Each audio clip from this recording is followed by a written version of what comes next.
What's going on today, guys? Weaver Beats here, and today I have allergies. What am I allergic to, you might ask? Well, it's kind of weird. I developed this strange phenomena where I'm allergic to my bass not hitting on phones. I actually recently lost a Drake placement because he was busy listening to it at a basketball game, as he typically does, and he couldn't hear it over anything. Plus, it was on a phone, so he laughed at me. Rob will vouch for me, right, Rob?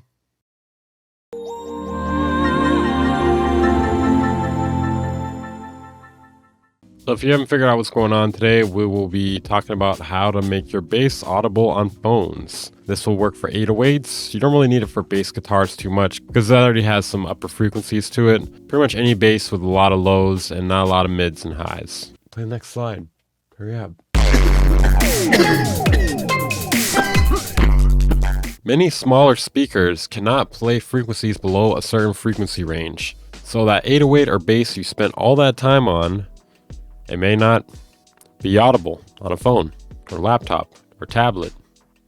God help anyone who's listening to music on a tablet speaker. Most bass frequencies are somewhere below 250 hertz. Now, laptops drop off around 200 hertz, tablets around 400 hertz, and phones around 800 hertz. So obviously we got to do something about the bass if we want people to still hear that. So that means we need to figure out a way to make our basses translate on a variety of smaller speakers, because not everyone has this expensive studio back here, or that real RMS meter back there, guys. What is this? You can really use any saturator for this, but I'm going to show you guys a few different ways to go about it. I've personally had the best success with RBASS or SATURN 2, though I tested it and you can even use Ableton stock saturator. Okay, so I have this beat here. Let's take a listen to it.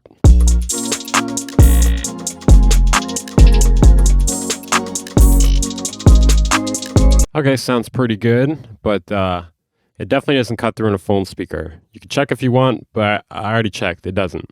Now, there's a few ways we can fix this. All of them involve using a return track. You can do it without a return track as well if you want. Maybe use a dry wet mix knob or something. I generally like to use a return track to give me more control. So the first option here is the saturator on a return, the 808 sending through signal to the return with the saturator with a hard curve or a medium curve, and then maybe the dry wet knob played with a little bit. And then you can high pass it too to reduce the extra lows you may be adding. Let's hear how that sounds.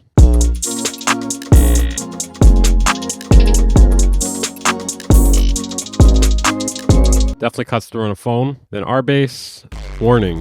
RBASS requires you to know what frequency to boost. So we have to calculate that really quickly. I can already feel all the people clicking off at this exact moment. So to find your fundamental frequency, you find the lowest note in your 808 pattern here. For me, it's a F.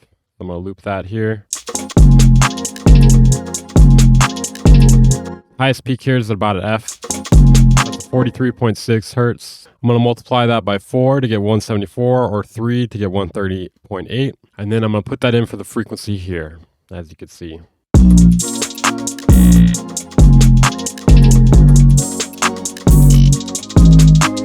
So obviously you can play with the intensity knob here, change how much the harmonics are cutting through. And then the third option is to use SATURN 2. You could try different presets, but the one I usually have pretty good luck with is the 456 demo preset.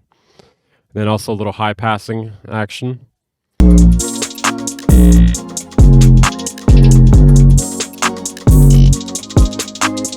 So basically all these are good options for making your bass cut through on a phone speaker, a laptop speaker, your Saw Torture Dungeon speaker, whatever you got going on. No judgments here, no judgments here.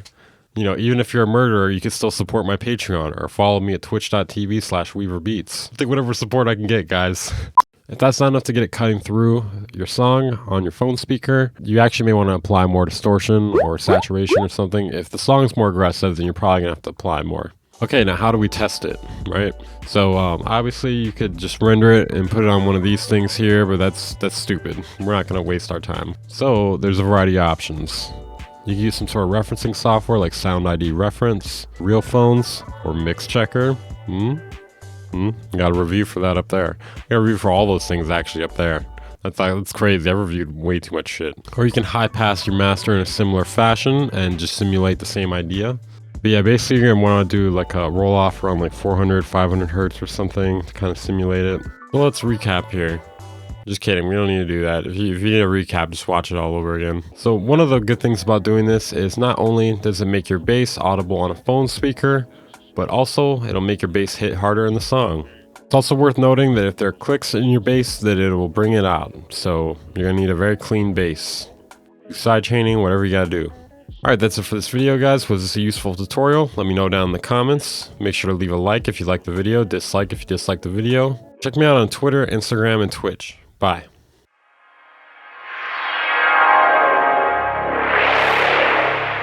The Band Incorporated.